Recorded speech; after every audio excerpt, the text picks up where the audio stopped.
बिस्मिल्लाहिर्रहमानिर्रहीम। Welcome to my channel EOBI pension news update. I hope कि आप सब ठीक ठाक होंगे। आज का हमारा टॉपिक है ईओपीआई पेंशन में इजाफे के हवाले से लेटेस्ट न्यूज़ अपडेट। टॉपिक की जाने पढ़ने से पहले आपसे गुजारिश है कि अगर आप चैनल पर नए हैं तो चैनल को सब्सक्राइब कर लें ताकि सरकारी मुलाजमीन और पेंशनर्स के हवाले से आने वाली हर न्यूज़ अपडेट से आपको बाखबर रखा जा सके। तो बढ़ते हैं आज के टॉपिक की जानिब। ईओपीआई पेंशन में इजाफे के हवाले से लेटेस्ट न्यूज़ अपडेट आपके साथ शेयर करते हैं।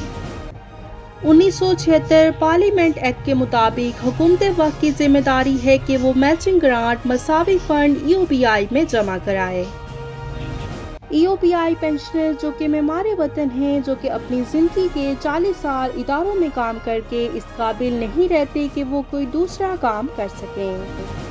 इन कमज़ोर बेबस पेंशनर्स को बेबस समझा गया है कि ये कुछ नहीं कर सकते और 1995 में उस वक्त हुकूमत ने उनकी मैचिंग ग्रांट को रोक दिया और आज 28 साल हो चुके हैं और ये मैचिंग ग्रांट अभी तक बहाल नहीं की गई। और इदारा इसके बावजूद भी मुल्क का अमीर तरीन इदारा है, यानी कि यूबीआई का कुल सरमाया 500 अरब रुपए और अरबों रुपए के असासों की आमदनी है और ये इदारा अपना बोझ खुद बर्दाश्त कर रहा है। अगर ये मैचिंग ग्रांट बहाल हो जाए तो इन पेंशनर्स की पेंशन में 30,000 के करीब इजाफा मुमकिन हो सकता है।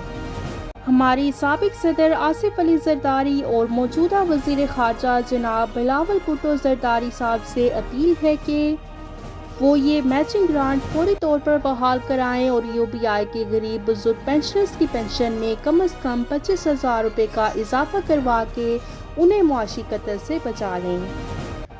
ये थी यूबीआई पेंशन में इजाफे के हवाले से लेटेस्ट न्यूज़ अपडेट जो कि आपके साथ शेयर की गई। आई होप कि वीडियो आपको पसंद आई होगी, तो वीडियो को लाइक कर लें। अगर आप चैनल पर नए हैं तो चैनल को सब्सक्राइब कर लें ताकि सरकारी मुलाजमीन और पेंशनर्स के हवाले से आने वाली हर न्यूज़ अपडेट से आपको बाखबर रखा जा सके। मिलते हैं नेक्स्ट वीडियो में, तब तक के लिए टेक केयर, अल्लाह हाफिज़, अल्लाह निगहबान।